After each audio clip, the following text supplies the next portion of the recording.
அஸ்ஸலாமு அலைக்கும். Hi guys, welcome back to Begum's creation. எல்லோரும் எப்படி இருக்கீங்க? நல்லா இருக்கீங்களா?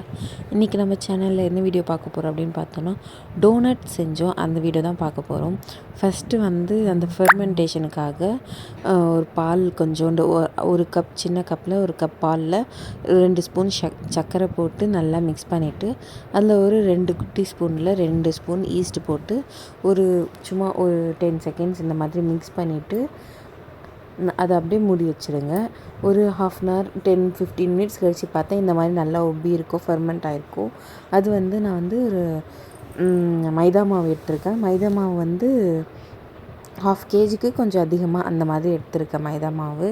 அதில் உப்பு, தேவையான அளவு உப்பு போட்டுட்டு நம்ம இந்த ஃபெர்மெண்ட் பண்ணி வச்சுக்க ஈஸ்ட்டும் அதில் போட்டு நல்லா மிக்ஸ் பண்ணிக்கோங்க.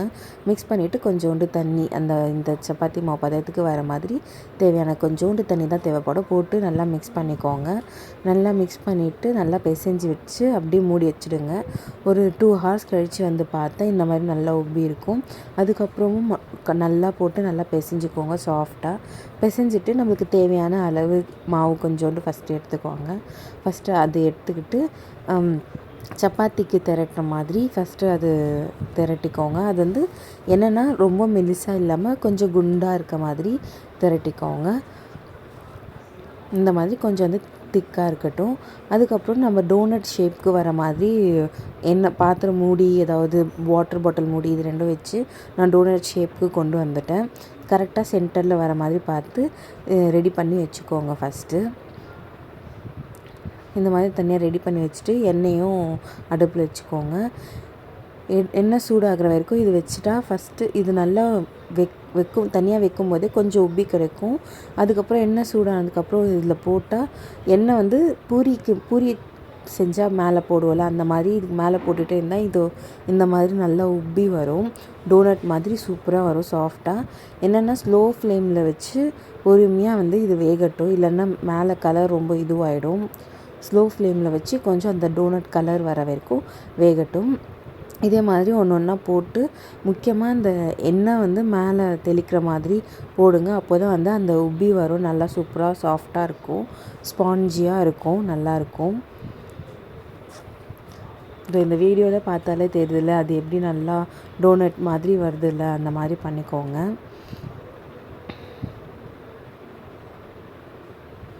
இந்த மாதிரி ஒன்று ஒன்றா போட்டு ரெடி பண்ணி வச்சுக்கோங்க. அந்த கலருக்கு என்ன கலருக்கு வேணுமோ, டோனட் கலருக்கு கொஞ்சம் எல்லோயிஷ் கோல்டன் கலரில் வர மாதிரி பார்த்து அதை எடுத்து வச்சுக்கோங்க.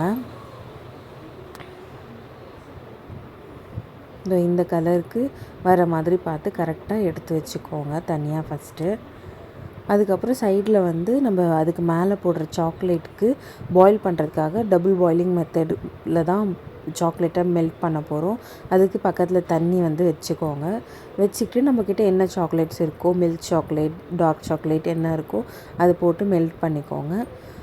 மெல்ட் பண்ணிவிட்டு இந்த மாதிரி தான் மேலே டிப் பண்ணி எடுத்துகிட்டு அந்த சாக்லேட் ஃபுல்லாக ஸ்ப்ரெட் பண்ணி, உங்கள்கிட்ட ஸ்ப்ரிங்கிள்ஸ் இருந்துச்சுன்னா ஸ்ப்ரிங்கிள்ஸ் போடுங்க. என்கிட்ட இல்லாததுனால அதெல்லாம் போடல, வெறும் இந்த சாக்லேட்டே வச்சு சமாளிச்சிட்டேன். ஆனால் சூப்பராக வந்துச்சு, டேஸ்ட்டு அவுட்கம்லாம் சூப்பராக வந்துச்சு.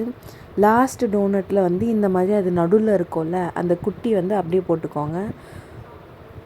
இதில் போட்டிருக்கா பாருங்கள், அந்த லாஸ்ட்டு டோனட்டுக்கு மட்டும் இந்த மாதிரி அப்படியே போட்டுக்கோங்க. அதுவும் வேஸ்ட் பண்ணாதீங்க. போட்டுட்டு அது நம்மளுக்கு என்னென்ன சாக்லேட், என்ன மாதிரி ஸ்ப்ரிங்கிள்ஸு, நம்ம மேலே என்ன ஃப்ளேவர்ஸ் வேணுமோ அது நம்மளோட இஷ்டம்தான். அது எப்படி வேணாலும் நம்ம இது பண்ணிக்கலாம். நான் ஃபஸ்ட்டு எல்லாமே சாக்லேட்டை மெல்ட் பண்ணி வச்சுட்டேன், எல்லாமே ரெடி பண்ணி வச்சுட்டேன். இந்த சாக்லேட் மெல்ட் பண்ணும்போது முக்கியமான ஒரு விஷயம் என்னென்னா, கொஞ்சம் க்ரீமியாக வேணும்னு நினச்சி நான் தண்ணி போட்டுட்டேன். பட் ஆனால் சாக்லேட்டில் தண்ணி போடக்கூடாது, பெரிய மிஸ்டேக் அது. தண்ணிக்கு பதிலாக பால் தான் போடணும்.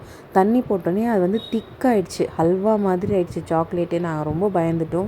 அதுக்கப்புறம் மில்க்கு கொஞ்சோண்டு காய்ச்சி ஆற வச்ச பால் கொஞ்சோண்டு போட்டு நல்லா மிக்ஸ் பண்ண இந்த மாதிரி சாக்லேட் நல்லா க்ரீமியாக இருந்துச்சு.